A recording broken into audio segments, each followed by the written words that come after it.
Hello বন্ধুরা, তোমরা কেমন আছো? আশা করছি ভালো আছো। তো আমি কিছুটা কাঁঠালের বীজ ছাড়িয়ে নিয়েছি। তো এই কাঁঠালের বীজে অনেক রকম রান্না করা যায়। এই কাঁঠাল যখন কাঁচা থাকে তখন আমরা এঁচড় হিসেবে খাই, তারপর পেকে গেলে সেটাও আমরা খেয়ে থাকি।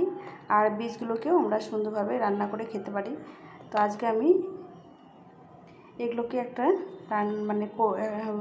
রান্না করব। তো কী রান্না করব সেটা তোমাদের সঙ্গে শেয়ার করছি।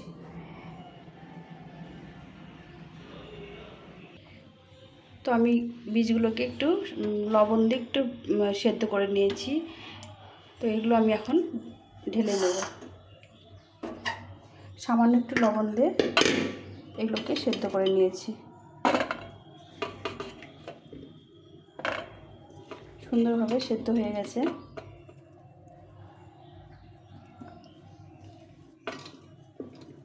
খুব একটা গলা হলে ভালো লাগবে না এটা খেতে, একটু গোটা গোটা রেখে এটাকে করতে হবে।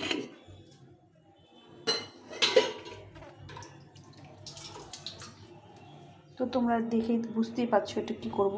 এটাকে সেদ্ধ করে নিয়েছি, এখন ভালো করে ম্যাশ করে নেব। এটাকে আজকে ভর্তা বানাবো। কাঁঠালি বীজের ভর্তা খেতে ভীষণ ভালো লাগে। তো এই দেখো সেদ্ধ করে ভালো করে একটু সেদ্ধ করে নিয়েছি। মোটামুটি 2-3টে সিটি দিয়ে নিয়েছি। নিয়ে বেশি করলে একদম গলে গেলে খেতে ভালো লাগবে না, একটু গোটা গোটা থাকলে খেতে ভালো লাগে। আমরা এমনি ভাতে দিয়ে এটা সেদ্ধ করে লবণ তেল দিয়ে মেখে খাই, তাতেই সুন্দর লাগে। আজকে আমি একটু ভর্তা বানাবো, সেটা তোমাদের সঙ্গে শেয়ার করছি। তো আমি 2টো শুকনো লঙ্কা ভেজে নেব, পুড়িয়ে নেব।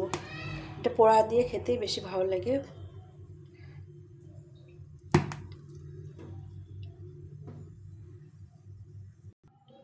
লঙ্কাগুলো পুড়িয়ে নিয়েছি। পোড়া লঙ্কাতে খেতে বেশি ভালো লাগে ভাজা লঙ্কার চেয়ে। তো এখন এখানে লবণ দিয়ে দেবো পরিমাণ মতো। লবণটাকে এই লঙ্কা দিয়ে ভালো করে ডলে নিতে হবে, তাহলে খেতে ভালো লাগবে। কাটলি বিচি পুড়িয়ে খেতে ভালো লাগে। তো একটু গোটা গোটা রেখেছি। আমি যদি এটা বেশি সিটি দিতাম তাহলে গলে যেত, গলে গেলে খেতে ভালো লাগে না, একটু কামড়ে কামড়ে খেতে ভালো লাগে। আমার তো গোটা গোটা কাঁঠালের বীজ সেদ্ধ করে খেয়ে থাকি। তো এখানে আমি দিব, এখানে 1 বাটি পেঁয়াজ নিয়েছি।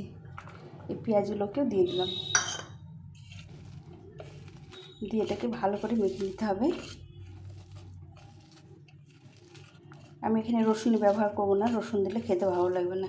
পেঁয়াজ দিয়ে এটা খেতে ভালো লাগে, আর একটু মিষ্টি মিষ্টি লাগে, বীজটাকে সুন্দর লাগে খেতে। এইভাবে ভালো করে ডলে মেখে নিতে হবে, যাতে বীজটা ভালো করে মাখা হয়। একদম এরকম ঝুরঝুরে হবে, একদম গরম গরম ভাত আর এখন কাঁঠালের বীজের সেদ্ধ ভীষণ ভালো লাগে। এখন এর মধ্যে দিয়ে দেবো কাঁচা সর্ষের তেল, মোটামুটি পরিমাণ মতো সর্ষের তেল দিয়ে দেবো। দিয়ে আবার সুন্দরভাবে মেখে নেব।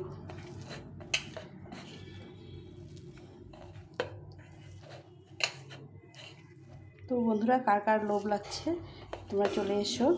কাঁঠালের বীজের ভর্তা আজকে দিয়ে আর কী কী রান্না করেছি সেটা তোমাদের সঙ্গে শেয়ার করছি। গরম ভাতে এরকম কাঁঠালের বীজের ভর্তা খেতে দারুণ লাগে। একদম সিম্পলভাবে, কোনো কিছু লাগে না, সামান্য উপকরণেই ওইভাবে হয়ে যায়। তো এটা ভালো করে মেখে নিলাম। একদম গরম ভাত লাগবে এটার সঙ্গে।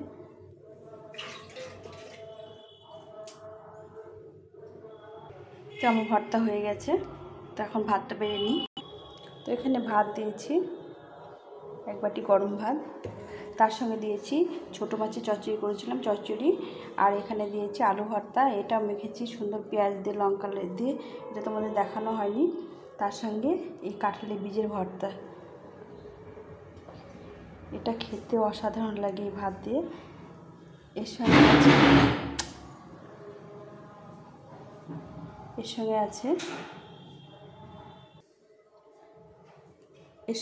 1 বাটি মসুরির ডাল আর একটু মরলা মাছের, এটা ঝোল করেছি, হালকা মাখা মাখা ঝোল করেছি, 2টো কাঁচা লঙ্কা।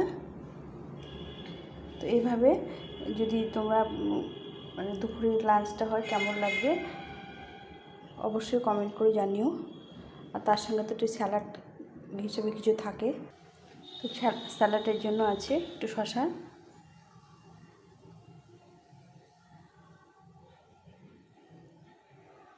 তো আজকের মেনুতে এই সব আছে। আর কাঁঠালি বীজের ভর্তাটা মেন মেনু আছে। তো আমি আজকে এইটুকুই রান্না করেছি। তো তোমাদের কেমন লাগলো অবশ্যই কমেন্ট করে জানিও। আর তোমাদের যদি ভালো লেগে থাকে লাইক কমেন্ট শেয়ার করে পাশে থেকো। তো বন্ধুরা, এইভাবে আজকে আমি কাঁঠালি বীজের ভর্তা বানিয়েছি। তোমরা অবশ্যই এভাবে বানিয়ে খেও, খুব ভালো লাগে। তাছাড়াও আমরা কাঁঠালি বীজ অনেক রকম করে খেতে পারি। তো আমি আরও রেসিপিগুলো তোমাদের দেবো। আজকে ছোটো করে একটা ভর্তা বানিয়ে তোমাদের দেখালাম। এরপরে যেসব রান্নাগুলো করব সেগুলো তোমাদের সঙ্গে শেয়ার করব। তো আজকের মেনু এইটুকু ছিল, সেটাই তোমাদের সঙ্গে শেয়ার করলাম। তোমাদের কেমন লাগলো তোমরা অবশ্যই কমেন্ট করে জানিও। আবার একবার দেখিয়ে দিচ্ছি। তো এইটাই হচ্ছে আজকের মেনু। এখন এখানে রাখছি। সবাই ভালো থেকো, সুস্থ থেকো। আর এইভাবে ভিডিওগুলো অবশ্যই দেখো, সম্পূর্ণ ভিডিও দেখার চেষ্টা করো বন্ধুরা, খুব ভালো লাগবে। আমিও তোমাদের সম্পূর্ণ ভিডিও দেখব। টাটা।